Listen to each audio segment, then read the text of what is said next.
Dando continuidade à nossa segunda aula do curso de Introdução à Engenharia de Petróleo da Universidade Estadual do Norte Fluminense, a gente está vendo todos esses tópicos aqui nessa segunda aula e a gente vai dar uma olhada agora na importância política e estratégica da indústria do petróleo e a gente deve falar alguma coisa a respeito da Petrobras, do CENPES e da SPE.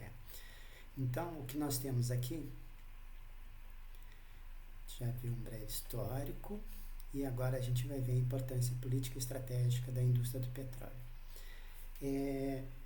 Eu tenho certeza que antes de conhecer qualquer coisa de engenharia de petróleo, muito provavelmente vocês viram nos jornais informações sobre a OPEP. O fato de que teve mudanças significativas na forma como as sociedades vivem no mundo moderno, em função da criação da OPEP e de problemas que a gente teve no mundo inteiro. Por exemplo, por volta de 1974, ocorreu o primeiro choque do petróleo. O que significou isso? Foi quando foi criada uma parceria entre os países produtores de petróleo e eles fizeram reuniões e elevaram o preço do petróleo. Então, o petróleo que tinha um determinado custo, de uma hora para outra, passou a ter um custo muito maior. Isso fez com que os países que usam petróleo, mas não produzem petróleo, passassem a ter um gasto muito grande. Então, por exemplo, o Brasil, em 74, ainda convivia com a ditadura militar, e a gente teve problemas seríssimos, porque de repente o país teve que pagar muito mais caro pelo óleo. Então, para manter as coisas funcionando no Brasil, para manter os caminhões rodando, os carros rodando, a gente teve um problema financeiro muito sério com a nossa balança comercial. Então, a gente teve um prejuízo muito grande e o Brasil demorou muito tempo para se recuperar daquilo. E, na verdade, teve o primeiro choque do petróleo, o segundo choque do petróleo, entre outros. Ao longo dos anos isso tem ocorrido. Na verdade, existe um sobe e desce muito grande do preço do barril de petróleo. E vira e mexe a gente tem sustos. Muito recentemente, essa aula está sendo preparada em abril de 2020, e recentemente houve uma mudança significativa no preço do barril de petróleo. Então, o óleo que estava sendo vendido por determinado preço caiu muito. Houve uma queda brusca no preço do petróleo. Então, agora, se somar essa doença da Covid-19, você tem uma perspectiva de redução muito forte no consumo de petróleo. E aí a OPEP, que são os países exportadores de petróleo, eles se reúnem e definem qual vai ser o valor do barril. E às vezes eles não entram em acordo. E recentemente isso aconteceu e houve uma queda brusca no valor do barril de petróleo. O que isso significa na prática? Significa que algumas produções de petróleo que estavam valendo a pena deixam de valer a pena. Tem certos reservatórios que têm um custo de produção, vamos chutar aqui, $20. Então o custo é 20, só vale a pena produzir se o barril de petróleo estiver acima de 20.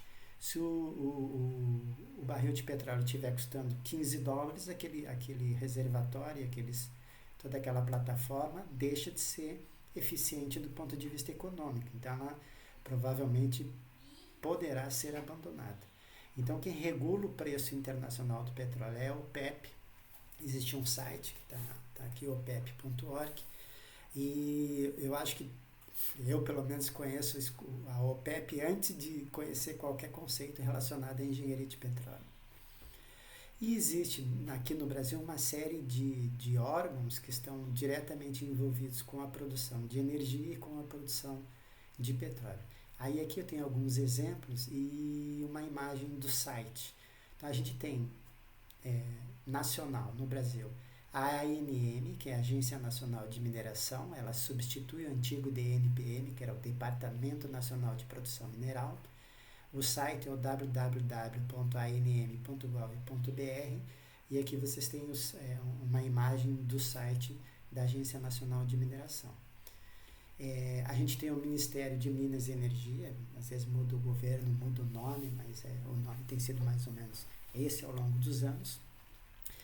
E ele complementa o antigo CNP, que era o Conselho Nacional do Petróleo. Aqui vocês têm o site do Ministério de Minas e Energias, e não por acaso a gente tem aí uma plantação de álcool ali e uma bomba com álcool ali saindo. A gente também tem uma Agência Nacional do Petróleo, Gás Natural e Biocombustíveis, que é a ANP. A ANP tem, por exemplo, um programa de formação de recursos humanos, que é o PRH-ANP. O LENEP sempre fez parte desse programa do PRH-ANP, e é um programa em que a gente consegue recursos para pagar bolsas para os nossos alunos, tanto de iniciação científica, como mestrado e doutorado. Aqui a gente tem o site da ANP, que você tem uma série de informações sobre como funciona a ANP, os leilões da ANP, toda a parte de regulação do setor. É importante entender que essas agências, elas regulam, elas definem uma série de regras que vão definir como que vai funcionar um determinado setor, uma determinada indústria. Então tem uma série de exigências que a ANP tem colocado que antes não existiam, e essas exigências obrigam as empresas de petróleo a se atualizar, a desenvolver novos produtos, novas tecnologias, novos serviços.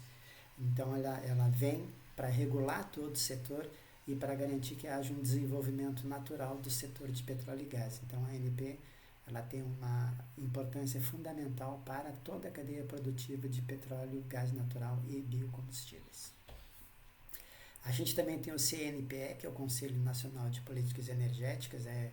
Preciso entender que a produção de petróleo é uma fonte de energia, a produção de gás é uma fonte de energia, os biocombustíveis são fontes de energia, mas agora a gente tem uma série de energias novas, como energias alternativas.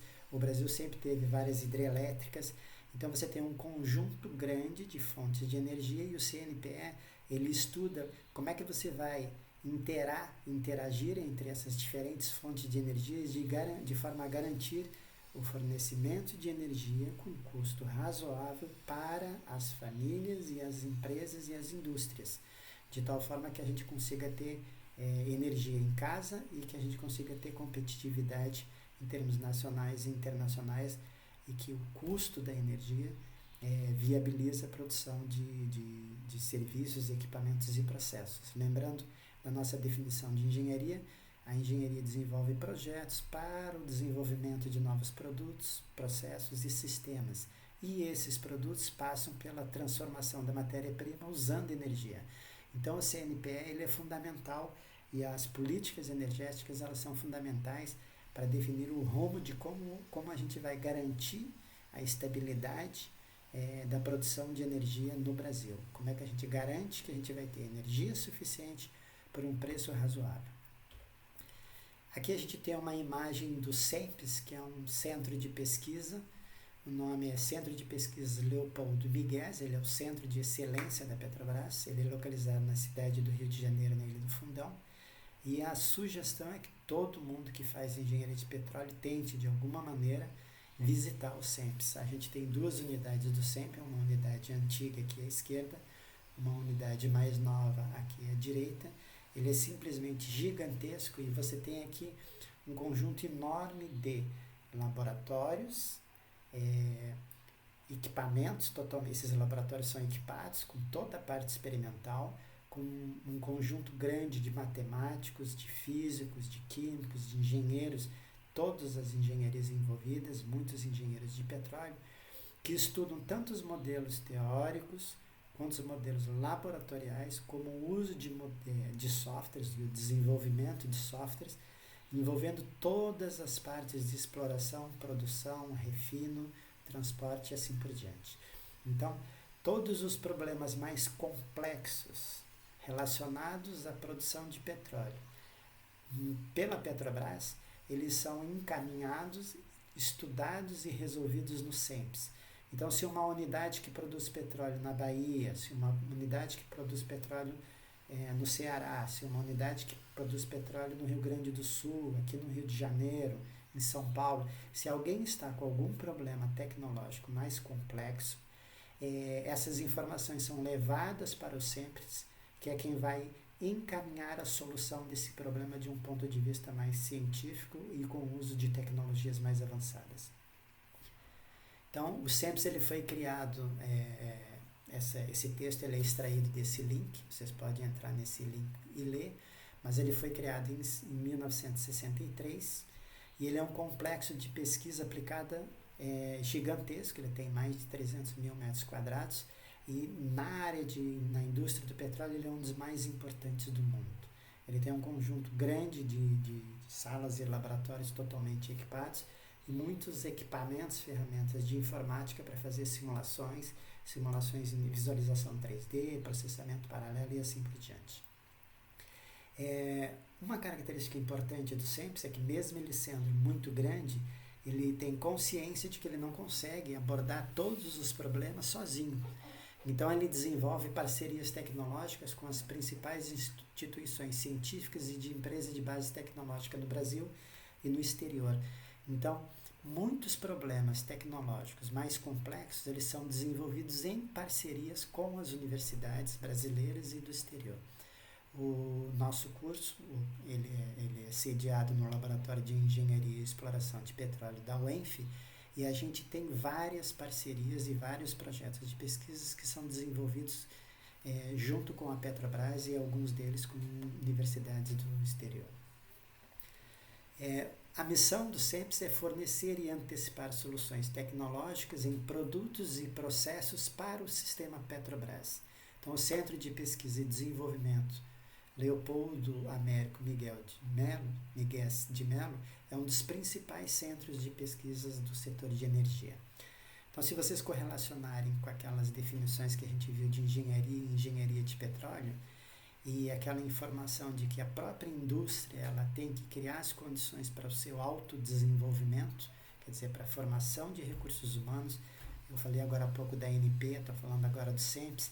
Então, esses dois centros, tanto a ANP quanto o SEMPS, têm uma preocupação muito grande com o desenvolvimento e a qualificação de novos profissionais, engenheiros de petróleo, e que esses engenheiros tenham a capacidade de fazer mestrado, fazer doutorado, desenvolver uma série de novas tecnologias que viabilizem o sistema Petrobras e, na verdade, toda a cadeia produtiva aqui no Brasil e no mundo. E para que haja esse desenvolvimento, tem que ter uma preocupação muito grande com tecnologia e com inovação. Então, a gente só consegue superar novos desafios e nos prepararmos para o futuro porque temos um corpo técnico altamente qualificado e recursos tecnológicos que nos permitem antecipar cenários. Então, se vocês visitarem o SEMPS, vocês vão ver que lá é um celeiro de inovações tecnológicas, de inovações científicas e de formação de pessoal. O engenheiro que passa no concurso da Petrobras, ele faz um curso de 6 meses na Bahia, normalmente, ou às vezes na Universidade de Petrobras, que fica também no Rio de Janeiro. E os engenheiros que têm um perfil mais científico e de maior curiosidade tecnológica, normalmente eles acabam indo trabalhar no SEMPS ou em alguma unidade de pesquisa, mesmo essas unidades operacionais que ficam nos estados onde a gente tem produção ou alguma linha de trabalho relacionada à indústria do petróleo, você pode ter algum engenheiro com um viés mais científico, mais tecnológico, e que desenvolve, então, alguma inovação em parceria com o SEMPS. Então, o controle dessas inovações, elas ficam centralizadas no SEMPS. E aí você tem uma série de estratégicas que estão focadas em uma série de aspectos. Então, quem for conhecer o SEMPS vai ver que você tem sempre, por exemplo, briefing de segurança. Você vai numa apresentação, tem um briefing de segurança. Então, existe uma preocupação enorme com a parte de segurança em toda a indústria do petróleo, e a Petrobras e o SEMPS têm um foco muito grande nessa questão de segurança para que você não tenha acidentes de qualquer espécie. Também existe uma preocupação grande com questões ambientais, com qualquer tipo de dano ambiental que possa ter na instalação de algum equipamento ou durante a vida útil. Existe essa preocupação, existe uma quantidade grande de ambientalistas que estão na Petrobras, nas empresas, biólogos e assim por diante, que estudam toda a questão da parte de eventuais acidentes e assim por diante, e também tem uma preocupação grande com os aspectos sociais. Eu tive a oportunidade de fazer uma visita a algumas unidades da Petrobras em que a gente viu vários exemplos em que você tinha uma preocupação social, em que a Petrobras recolhia pessoas carentes e com algum tipo de problema, famílias carentes, e recolhia essas pessoas e dava escola, estudo e outros tipos de atividades que representam de fato algum tipo de preocupação social. Eles têm uma preocupação muito grande com as novas fronteiras exploratórias, com desenvolver tecnologias, metodologias e processos para o futuro. E entre essas tem, por exemplo, a preocupação com o aumento do fator de recuperação de reservatórios.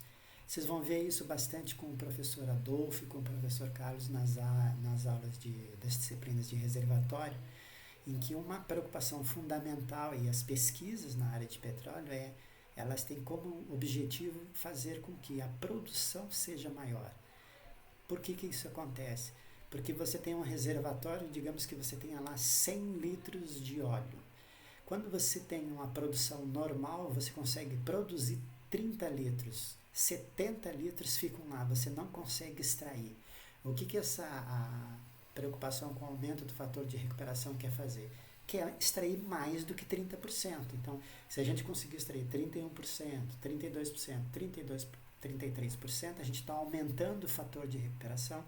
E existem várias tecnologias que envolvem muita física, muita matemática, muito desenvolvimento de software, muitos conceitos de termodinâmicas e física, né? E química, das reações químicas, da interação fluido-rocha, da interação fluido-fluido, em que você vai conseguir, através desses estudos científicos, melhorar essa recuperação de reservatórios. Aqui fala também do descomissionamento de ativos. Então, por exemplo, eu acabei de falar que você teve uma queda brusca no valor do barril de petróleo. O que isso implica diretamente? No descomissionamento de ativos, quer dizer, você vai pegar alguns poços e vai desativar eles, ou vai produzir um nível de produção bem mais baixo, apenas para manter os equipamentos funcionando, mas você vai ter muitas vezes ali um reservatório dando prejuízo, mas você não desmonta ele totalmente, porque você tem a expectativa de que eventualmente o barril volte a aumentar e ele volte a ser economicamente viável. E aí tem toda uma parte de otimização de processos, produtos e uso eficiente de energia. Então todas essas etapas aqui, elas são uma preocupação constante da indústria do petróleo, das empresas de petróleo, e estão aqui encadeadas nesse site que fala do SEMPS. Então existe de fato essa preocupação com todos esses itens, incluindo a integração e otimização da cadeia logística e a transição para a matriz de baixo carbono, que você tem uma produção de energia com menos danos ambientais. Um exemplo que tem de preocupação da Petrobras e do SEMPS com o desenvolvimento de todas essas tecnologias são algumas redes específicas ou projetos específicos. Então, ao longo dos anos, a Petrobras foi encontrando reservatórios com problemas diferentes. E aí, ao lidar com problemas diferentes, eles tiveram que desenvolver soluções diferentes. Problema diferente, solução diferente. Então, você tem, por exemplo, a Rede Petro, que é uma rede de petróleo. A gente tem o LENEP participa de, se eu não me engano, 7 redes de petróleo, que são redes que estudam problemas específicos de geologia, problemas específicos de geoquímica, problemas específicos de geofísica, problemas específicos de petrofísica, problemas específicos de reservatórios, de elevação e escoamento, de perfuração, de completação, alguns problemas relacionados à otimização de software e assim por diante. Então você tem redes ligadas a diferentes aspectos da indústria do petróleo. Essas redes elas envolvem tanto os CEPs como as unidades operacionais, universidades e centros de pesquisa. E você tem programas específicos. Alguns de vocês podem conhecer o PROMIMP, que é um programa de mobilização para a indústria do petróleo. Há alguns anos atrás a gente teve um boom muito grande com a criação de vários cursos de engenharia de petróleo e cursos técnicos voltados à área de petróleo. E aí, como cresceu demais, havia necessidade de muitos engenheiros de petróleo, muitos técnicos na área de petróleo, de química e assim por diante. E eles tiveram que criar um programa de formação de recursos humanos em massa, que foi o PROMIMP. Se vocês pesquisarem sobre o PROMIMP, foi um programa que envolveu o Brasil inteiro e uma quantidade gigantesca de professores e técnicos envolvidos na formação e qualificação de técnicos e engenheiros. A gente tem o PROCAP, que é a produção em águas ultra profundas, quer dizer, a gente viu ali, pode acompanhar que a gente foi perfurando poços 2.000, 3.000, 4.000, 5.000, 6.000 metros. Então você tem um programa específico para lidar com esses desafios. Quanto maior a profundidade, maiores as pressões, maiores os riscos e maiores as necessidades de equipamentos e ferramentas com características novas e mais eficientes e produtivas. Você tem o PROPES, que é a produção de óleos pesados. Você tem alguns reservatórios, como por exemplo no Espírito Santo, que o óleo é mais denso, mais viscoso, mais pesado. E aí, para produzir esse óleo, você tem que ter tecnologias específicas. Se eu tenho um óleo leve, eu vou ter um tipo de produção. Se eu tenho um óleo pesado, eu tenho outro tipo de produção. As bombas e os sistemas utilizados são diferentes. Nós temos o PRAVAP, que é o Programa de Recuperação Avançada de Petróleo. E temos o RECAD, que é o Programa de Manutenção da Produção. Então, Programa de Recuperação Avançada são o uso de tecnologias mais recentes e que muda a maneira como você produz petróleo. Vocês vão ver na aula de reservatório algumas informações sobre recuperação avançada de petróleo, o EOR. E o programa de manutenção de produção, ele tem um foco principalmente na bacia de Campos, que como eu falei, a gente tem campos com 30, 40 anos de idade, e aí o objetivo aqui é, o que eu posso fazer para tirar de lá o óleo que ainda está lá? Eu já produzi, digamos, 30% daquele reservatório. Será que eu consigo tirar mais 5%? O que eu preciso fazer para tirar mais 5%? Então, o RECAD se preocupa com esse tipo de questão. E dentro da Rede Petra, a gente também tem aí núcleos e redes de pesquisa com as universidades focadas em determinados aspectos específicos. Finalmente, a gente vai falar das associações de engenharia. A gente viu na primeira aula que a gente tem vários cursos de engenharia civil, elétrica, mecânica, de petróleo e assim por diante. E cada uma delas costuma ter associações. O que são essas associações? São pessoas, são engenheiros civis, que se reúnem para formar uma associação de engenharia civil. São engenheiros mecânicos que se reúnem e formam uma associação de engenharia mecânica. São engenheiros de petróleo que se reúnem e formam uma associação de engenheiros de petróleo. Essas associações, elas têm respaldo legal, normas próprias, e têm como objetivo divulgar, estimular e preservar a produção. Então, seja a fomentar a criação de novos... Então, a SPE, por exemplo, é a Sociedade de Engenharia de Petróleo. A gente tem a SPE Internacional, a SPE Brasil, e a gente tem uma unidade da SPE aqui em Macaé, que é a SPE Macaé. E no LENEP a gente tem, inclusive, uma unidade estudantil da SPE, que já ganhou vários prêmios, e a gente deve ter uma aula com informações sobre a SPE Macaé e a SPE do LENEP. Mas, enfim, é uma sociedade de engenheiros que visam promover e criar mecanismos para que essa indústria e para que essa profissão cresça de forma sustentável e se mantenha ao longo dos anos. Então, aqui a gente tem um site que fala da SPE, que é essa Sociedade de Engenheiros de Petróleo. Vocês podem entrar. A gente vai ter uma aula em que os alunos do grupo da SPE Macaé vão falar mais detalhes que é a SPE, como é que você faz para participar e como é que funciona em detalhes a SPE Macaé. Tem uma série de programas e tem uma série de atividades que são muito bacanas, inclusive para a formação de nossos alunos.